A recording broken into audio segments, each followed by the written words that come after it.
اس نے مجھے نجات بخشی ہے، اس کے مار کھانے سے، اس کے خون بہانے سے اس نے مجھے نجات دے دی ہے۔ اگر دے دی ہے تو اس بات کی گواہی آپ بھی اپنی زندگی سے دیں۔ لیکن اس کے ساتھ ساتھ جب ہم کہتے ہیں کہ یسوع نے ہمارے گناہوں سے ہمیں نجات بخشی ہے، تو یاد رکھا جائے کہ گناہ تو آج بھی دنیا میں ہوتے ہیں، جنگ و جدل تو آج بھی دنیا میں ہوتا ہے، ظلم و ستم تو آج بھی دنیا میں ہوتا ہے، حرام کاری فریب جو ہے آج بھی دنیا میں ہوتا ہے۔ لیکن جسے نجات ملی ہے وہ جنگ و جدل کا جواب ہمیشہ امن سے دیتا ہے، وہ نفرت کا جواب ہمیشہ محبت سے دیتا ہے، وہ حسد کا جواب ہمیشہ پیار سے دیتا ہے، وہ ناخوشی میں بھی خوشی بن جاتا ہے، نا امیدی میں بھی امید بن جاتا ہے، تاریکی میں روشنی بن جاتا ہے، غم میں سکھ بن جاتا ہے۔ اور یہی تو نجات ہے جو یسوع نے ہمیں دی ہے۔ بہت سے لوگ گواہی بھی دیتے ہیں کہ مسیحی جھوٹ نہیں بولتے، مسیحی فریب نہیں دیتے، مسیحی رشوت نہیں لیتے، مسیح جو ہے ظلم نہیں کرتے، اور یہ امن پسند لوگ ہیں اور یہ سچ کے لیے کھڑے ہوتے ہیں۔ بس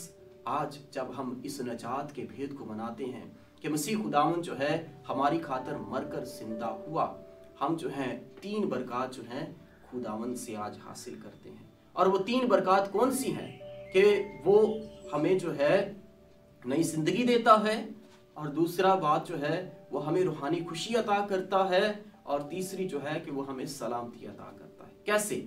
کہ وہ نئی زندگی ہمیں کیسے دیتا ہے کہ آدم نے گناہ کیا اور موت کی طرف راغب ہو گیا، یسوع میں ہمیں نئی زندگی ملتی ہے۔ آدم جو حقیقی خوشی تھی اسے کھو بیٹھا تھا گناہ کی وجہ سے، یسوع میں ہمیں نئی خوشی ملتی ہے، تسکین ملتی ہے اور روحانی خوشی ملتی ہے۔ وہ سلامتی جو رشتہ خدا کے ساتھ ٹوٹ چکا تھا اب جو ہے یسوع میں بحال ہو جاتا ہے، بس ہمیں سلامتی ملتی ہے۔ اور اسی لیے تو وہ کہتا ہے کہ جب مردوں میں سے جی اٹھا تو اس نے کیا کہا کہ تمہیں سلامتی حاصل ہو، وہ سلامتی دیتا ہے اور اس طرح جو ہے ہمیں سلامتی عطا کرتا ہے۔ بس جب ہم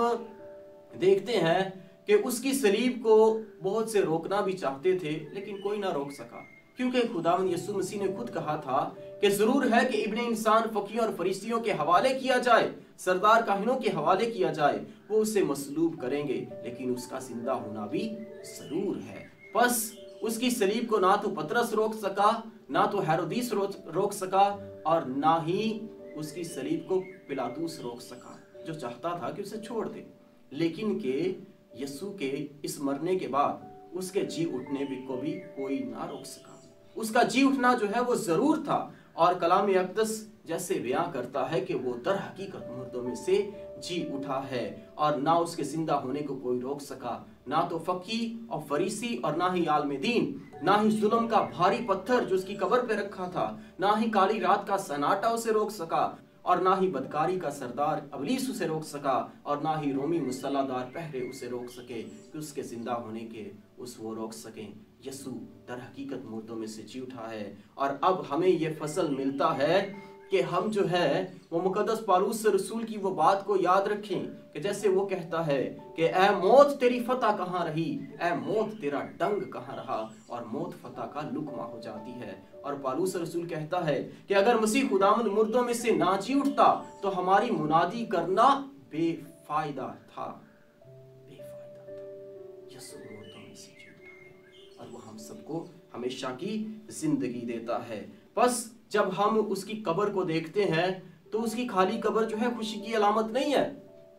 قبر تو سناٹے کی علامت ہے، قبر تو موت کی علامت ہے۔ آج بھی لوگ قبرستان میں سے گزریں تو ڈر جاتے ہیں، کیونکہ قبر جو ہے وہ ڈر کو بیان کرتی ہے، موت کو بیان کرتی ہے، مردہ ہونے کو بیان کرتی ہے۔ اور جب ہم یسوع میں قبر کو دیکھتے ہیں تو یہ مردہ نہیں بلکہ زندگی میں بدل جاتی ہے، کیونکہ یسوع نے جو ہے قبر کی موت کو زندگی میں بدل دیا ہے، تاریکی کو روشنی میں بدل دیا ہے، سناٹے کو جو ہے زندگی میں بدل دیا ہے۔ اور وہ ہمیں بھی فضل دیتا ہے کہ ہم بھی اپنی لالچ کی قبر سے، اپنی حسد کی قبر سے، اپنی نا امیدی کی قبر سے، اپنی لڑائی جھگڑے کی قبر سے اور اپنی انا کی قبر سے باہر آئیں۔ یسوع میں ہو کر زندگی گزاریں، اور یہی حقیقی پاشگاہ ہے کہ جب ہم خود زندہ ہوں گے اور دوسروں کے لیے زندگی کا باعث بنیں گے، تب ہی میرے لیے حقیقی پاشگاہ ہوگا، تب ہی میرے لیے یہ عیدوں کی عید ہوگی، یہ تہواروں کا تہوار ہوگا۔ اور آپ سب کو یہ عید پاشگاہ بہت مبارک ہو، اور یہ عید جو ہے ہم سب کے لیے باعث برکت ٹھہرے۔